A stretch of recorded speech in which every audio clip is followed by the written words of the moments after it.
ഒരിക്കൽ പരമശിവൻ ബ്രഹ്മലോകം സന്ദർശിക്കുവാൻ പോയി. പരമേശ്വരന്റെ ആഗമനം ദൂരെ നിന്ന് തന്നെ ദർശിച്ച ബ്രഹ്മാവ് എഴുന്നേറ്റ് ചെന്ന് അദ്ദേഹത്തെ സ്വാഗതം ചെയ്തില്ല. ബ്രഹ്മദേവന്റെ പെരുമാറ്റം പരമേശ്വരനെ അപമാനിതനാക്കി. ഹേ ബ്രഹ്മദേവ, സർവ്വദേവകളും മടങ്ങുന്ന എന്നെ എഴുന്നേറ്റ് ആദരിക്കുന്നതിൽ അങ്ങ് വിമുഖനായത് എന്തുകൊണ്ട്? ഇതാണോ താങ്കളുടെ ആതിഥ്യ മര്യാദ?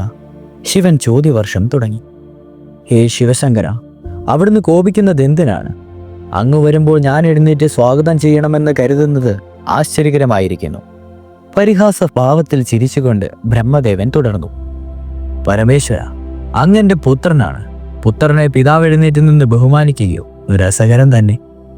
ബ്രഹ്മദേവന്റെ മറുപടി മഹേശ്വരന് അശേഷം ഇഷ്ടപ്പെട്ടില്ല. അദ്ദേഹം കോപത്താൽ ജ്വലിക്കുവാൻ തുടങ്ങി. പരമേശ്വരന്റെ ക്രുദ്ധഭാവം കണ്ട ദേവകൾ ഭയന്നു വിറച്ചു.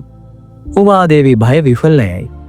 ദേവി ആലില പോലെ വിറച്ചുകൊണ്ട് പരമേശ്വരന്റെ സവിധം ചെന്ന് ദുർവാസം ഭവതിമേ, അതായത് എനിക്ക് അങ്ങയുടെ കൂടെ വസിക്കുവാൻ കഴിയുന്നില്ല എന്നരുളി ചെയ്തു. തൻ്റെ പ്രാണപ്രേയസിയുടെ ദുഃഖത്തിനും വിവശതയ്ക്കും ഭയത്തിനും ഹേതു തൻ്റെ കോപമാണെന്ന് ശിവൻ മനസ്സിലാക്കി. അതിനാൽ പ്രിയയുടെ രക്ഷയെ കരുതി തൻ്റെ കോപം സമാഹരിച്ച് എവിടെയെങ്കിലും നിക്ഷേപിക്കുവാൻ ശിവശങ്കരൻ നിശ്ചയിച്ചു.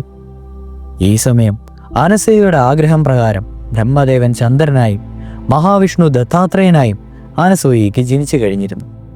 തൻ്റെ കോപം സമാഹരിച്ച് അനസൂയയുടെ ഗർഭത്തിൽ നിക്ഷേപിക്കുക തന്നെ. അതിലൂടെ അനസൂയ ദേവിക്ക് നൽകിയ വരവും ഫലപ്രാപ്തിയിലെത്തും.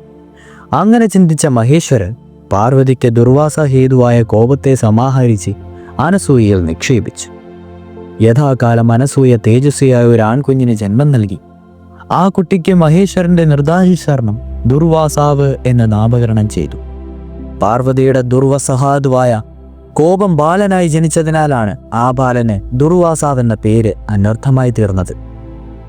അടുത്തത് ദുർവാസാവ് ദേവേന്ദ്രന് നൽകിയ ശാപത്തിന്റെ കഥയാണ്. തുടരും.